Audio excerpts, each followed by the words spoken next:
Me feel old. No wonder we couldn't remember. They've won twice in 30 visits. You were talking at half-time about mentality and the ground. What does that do to go and not only win, but win by that scoreline at Anfield? Yeah, that'll be huge. I'm sure Pep was trying to install that message at half-time to kind of get back to a rhythm and a bit more courage. We've seen Phil Foden in the first half. Yes, he said he enjoyed playing the number 9. I think he would enjoy playing anywhere because he loves the game, but you don't see the best of him in that position. He was isolated a lot in the first half, and so when the team moved up the field in the second half and got closer to him, he was able to link up a bit more. We've seen it in the first goal, and that's when you see the best of Phil Foden. Now, you and Michael said at half-time you wanted to see some more courage from Liverpool in the second half, but 4 minutes in, they were behind. Yeah, and it was if anything, Manchester City we were more courageous in the second half, wanting to play forward. This is lovely play, isn't it? Between the City players, they kept the ball well, and that's too easy. That Raheem Sterling is dangerous, but he shouldn't be that dangerous. He goes past Trent far too easily. You know, there's nothing there, and then once he's driving at Fabinho, he starts backing off, and you have to give credit to Gundogan. And yes, he missed the penalty. It was a poor penalty, but he's in the right place at the right time just in case this happens. And he gets on the score sheet yet again, and that's a marvellous thing for him. Yeah, having missed that penalty in the first half, of course, much to the delight of Pep Guardiola. From a defensive point of view, Jolien, Trent Alexander-Arnold on a couple of occasions really exposed today. Yeah, I think you see it in the first half when he gets there. Initially, he's in a great body position, but he's too deep, to be honest. He needs to, if you're going to show the line, you have to be on the same line as the attacker, which means then you're forcing him down there, and if he drives inside, he runs into you. Because I think if you see, Raheem Sterling doesn't have to cut back to go inside. He just drives inside because that's where the space is. And as I said, it's easy to do when you're looking at it. Like Trent Arnold here now, he gets himself in a good position. I think if he stays in that position, it would have been fine. But the fact that he's deeper than Raheem doesn't have to cut back. He's just driving straight inside now to Fabinho. And if you look at his line as well, it's not necessarily great, but there's obviously something that is not being taught at Liverpool because we've seen it multiple times in the second half as well. I think a lot of the time it's as if people are not taught how to defend one-on-one anymore because everybody's so obsessed with playing out from the back and playing forward and making all nice passes. And as Jolien said, it's exactly the same here. In the end, Raheem Sterling knows I've got the better of this person today, and he just runs at him constantly, shakes his shoulders and flies past him. And I think it happened a lot with every single Liverpool defender today. You see the last goal, Foden shakes his shoulders past Andy Robertson and gets his shot away. At times, Jordan Henderson doesn't think like a centre defender, and nor should he think like a centre defender. And he got caught, and Fabinho got caught for the penalty early on and in the second half at times. And I think that's the main problem for Liverpool. They've got players who can defend and defend well, but when you've got high quality running at these players, it's as if they don't know what to do because they're thinking about going forward too often. Sometimes you need to say, right, we are going back to the training ground. Me and you, we're going to do one-on-one. I'm going to get wingers running at you, and you have to defend them. And I think that's what will make them better. And the problem is, the full-backs at Liverpool hardly ever get ran at, do they? They're always in possession, and all we do is sit here and talk about, oh, what a wonderful cross, what a great overlap. What a great assist. Yeah. Look at the assist table.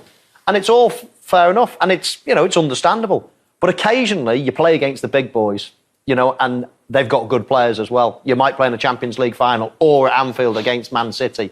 Occasionally, you have to, you have to do the things that you're not asked every single day of the week to do.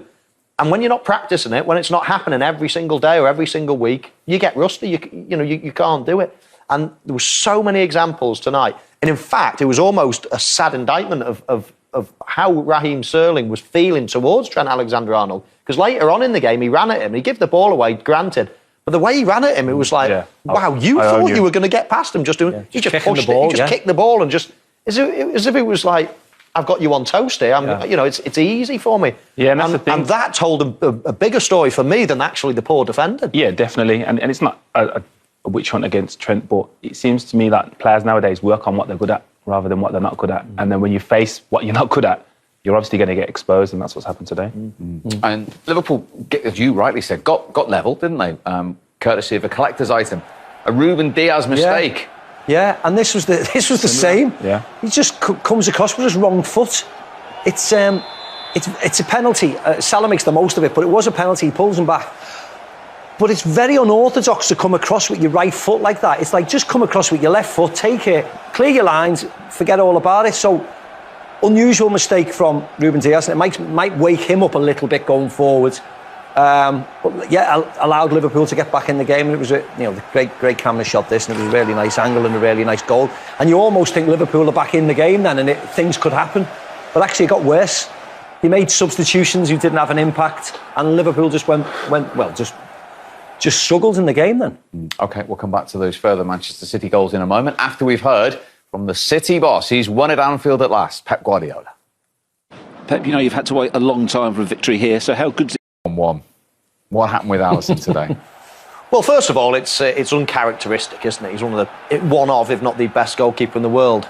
I can only think, and when we stop it here and we think of the options that he's got, he messes about on the ball. That, I can only think, shakes him, because then, 2 minutes later, the ball comes to his feet again, and he's just got a scrambled brain. Again, this is probably the best option that we see there. It's a miss kick, and all of a sudden he gets punished for it. And then he goes on to make another mistake. And as I say, some people, once they make a mistake, they find it hard to shake it off, and they're still thinking about it. They panic in their mind. I actually think Alisson is quite a calm goalkeeper. I don't think he's an emotional goalkeeper. So I was surprised to see him make back-to-back mistakes. And you can see his frustration. It's a horrific few moments for him. And it basically handed Manchester City the game. No point beating around the bush. Now, what's he doing there with that pass to Fabinho? I think the problem at the moment, Maka, is that it's almost frowned upon to just kick it long, isn't it? And you see an opportunity, or you think of an opportunity, and you're desperate to find an opportunity to pass the ball and keep it instead of all just I think about, though, Michael, is that Fabinho doesn't want the ball there, and he gives it to him. So it's like, it's different if the pass is on, and it will help your team to get further up the field. He put Fabinho right in the mire by giving it to him there, so he's got rid of it quick. Yeah, and again, then you should recognise from the previous goal. Wijnaldum should recognise the state that Alisson may be in. Let's not give him the ball back. Let's try and clear it ourselves, take some responsibility. That's what Michael was talking about earlier, about being brave, recognising the situation and taking that responsibility of clearing up the line yourself and relieving some pressure. A couple of words here for the City goal scorers. Raheem Sterling, first of all. First time since he left Liverpool, back as a Manchester City shirt, he's scored at Anfield. But look at this. This is a tremendous stat of the day, trust me. Under Pep Guardiola, he's only the third player to score 100 goals. And look at the other two, Sergio Aguero and one Lionel Messi. That is some stat on Raheem Sterling, considering when he first left Liverpool to Manchester City, the criticism he had, Jolien. Oh, yeah, I think his first 1 or 2 seasons, he was still receiving that criticism, and it was a strange decision for him to leave, but he's justified that numerous times now, averaging 20 goals a season since he's been there. And for me, has the capabilities to go on and be Manchester City's all-time goal scorer, because I think if you look at the average goals over the period of time he's been there, and he stays fit, that's a key thing. I think if Sergio Aguero had remained fit for the majority of his time, he would have a lot more goals. But for me, Raheem Sterling, again today, arguably man of the match, and just produce moments that obviously win games. He was brilliant today, wasn't he? Really dangerous, very direct, can go left, can go right. Liverpool actually miss a player like this now. Someone who can take people on, who can get round the sides, who can get crosses in. Liverpool are a bit one-dimensional at this moment in time in the forward areas. Yet he was really confident today, on form, and he gets this goal, one of the easiest that he'll ever get. Saved on a plate by Bernardo, but he deserved it. He was brilliant today.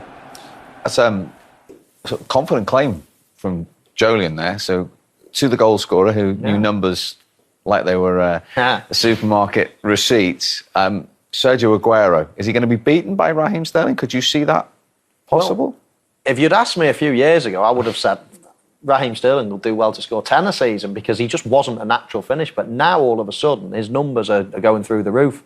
He's very, very tough and durable. He hardly ever misses a game through injury. He's quick. I can see him lasting